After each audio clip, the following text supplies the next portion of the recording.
복음을 누리지 못하게 하는 결과를 갖고 와요. 인간관계 파괴됨으로 인해서 전도가 안 돼요.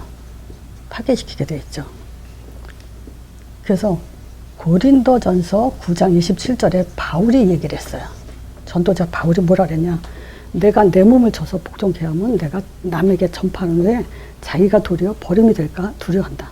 그 바울은 세계복음화 전도 때문에 있죠. 사명받은 것 때문에 내 몸을 줘서 복종케 한다 그래.